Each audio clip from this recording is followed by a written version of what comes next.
আসসালামু আলাইকুম, hi everyone. আজকে আপনাদের নিয়ে পুরো পদ্মা সেতু ট্যুর দিব। সো আমরা মাওয়া এক্সপ্রেসওয়েতে আসি। আজকে খুবই হাস্যোজ্জ্বল এবং রৌদ্রোজ্জ্বল একটা দুপুর। দেখতে পাচ্ছেন রোডগুলো অনেক সুন্দর এবং মাওয়া এক্সপ্রেসওয়ে বাইকারদের জন্য অলওয়েজ ডিমান্ডেবল একটা প্লেস। একই সাথে আমরা এখন পদ্মা সেতুর টোল প্লাজার কাছাকাছি আসি। এই জায়গাটা আসলে আমাদের জন্য স্পেসিফিকলি একটু মন ভেঙে যায়। যেমন আমরা এখন বাম দিকে চলে যেতে হবে আমাদেরকে পদ্মা সেতুতে টোল দেওয়ার জন্য। সো প্রত্যেকটা গাড়ি আসলে মেইন রাস্তা ধরে যাবে, কারণ আমাদেরকে খুবই চিপা চাপার একটা রাস্তা ধরে মেইন রোডের পার্শ্ব একটা রাস্তা ধরে এই রাস্তাটা ধরে আমাদেরকে টোল প্লাজার দিকে এগিয়ে যেতে হয়।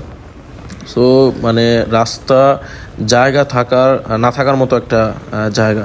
সো এই জায়গাটাতে আমাদেরকে টোল প্লাজাতে যেতে হয়।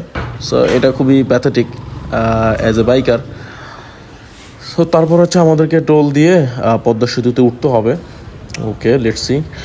অ্যান্ড এই বিষয়টা তো অনেকে জানেন না যে আমাদেরকে আসলে এই সাইড দিয়ে যেতে হয় বাইকারদের জন্য, কারণ নিউ বাইকার তারা তো আসলে জানেনই না। আর পদ্মা সেতুতে টোল হচ্ছে 100 টাকা। সো 200 টাকা দিলাম, 100 টাকা ফেরত দিবে। 200 টাকা, 100 টাকা হচ্ছে পদ্মা সেতুর টোল ফি।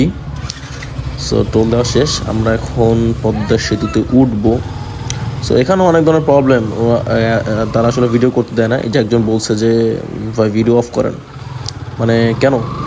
আমাদের দেশ, আমাদের রাস্তা, আমাদের জনপদ, আমাদের টাকা দিয়ে তৈরি করা পদ্মা সেতু।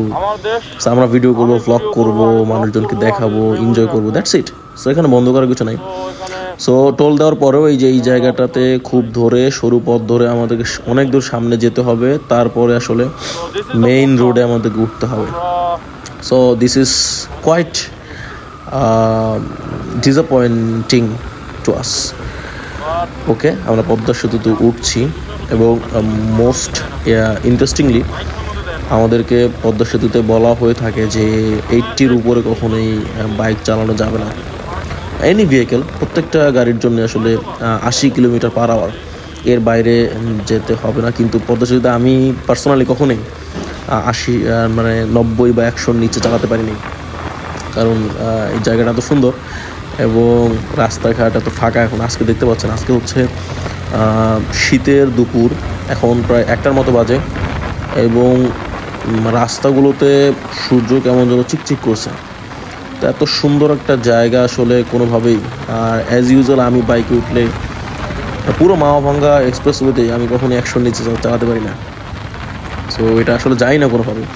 সো আমরাও পদ্মা সেতু খুব দ্রুতই পার হয়ে যাব। একটা বাইক, এটাও ভার্সন 2, আমাদেরকে পার করে চলে যাচ্ছে। ওকে, লেটস সি ওকে ধরতে পারি কিনা।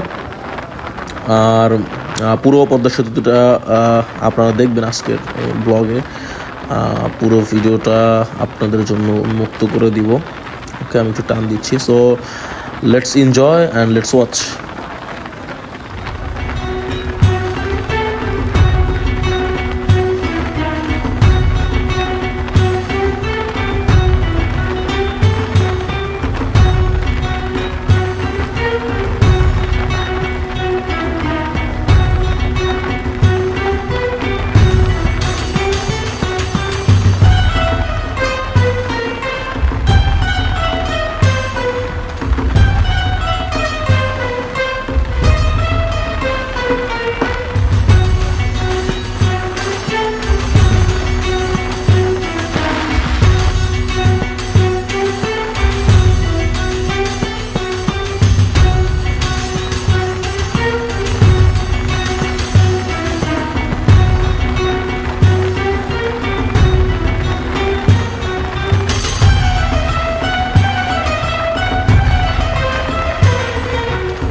ওকে, সো এখান থেকে হচ্ছে পদ্মা সেতু আবার ডিভাইড হওয়া শুরু করবে। আমরা এখন নিচের দিকে নেমে যাব। সো মাঝখান দিয়ে তো পদ্মা সেতুর হচ্ছে ট্রেন লাইন গেছে। সো আমরা এখন নিচের দিকে নামবো। সো এই বাঁকটা অনেক সুন্দর। রাস্তার দুই ভাগ হয়ে গেছে, ওই যে হচ্ছে ট্রেন লাইন, আর আমরা হচ্ছে নিচের দিকে নামতেছি। সো এটা অনেক নিচে, অনেক যেটা আসলে বোঝা যায় না, কিন্তু আসলে রাস্তাটা অনেক ভালো। অ্যাজ ইউজুয়াল আমরা তো যখন বান্দরবানে ঘুরি তখন আসলে আমরা যেই লেভেলের মানে ডাউন হিলে নামি, সেই অনুযায়ী আসলে এটা কিছুই না। তো আমরা পদ্মা সেতু থেকে নেমে পড়লাম, অ্যান্ড আমরা একটু রেস্ট নেব এখানে। সো এটা ছিল পুরো পদ্মা সেতুর পুরো ভিডিওটা আজকে A to Z আমি দেখানোর চেষ্টা করেছি। অনেক সুন্দর। যারা বাইক নিয়ে আসবেন একটু সাবধানে চালানোর চেষ্টা করবেন। অ্যাটলিস্ট আমি তো অনেক স্পিডে চালাই, অ্যাটলিস্ট ওটা না করি, সেফটি সিকিউরিটি রেখে। সো বেস্ট অফ লাক, সবার জন্য দোয়া। আসসালামু আলাইকুম।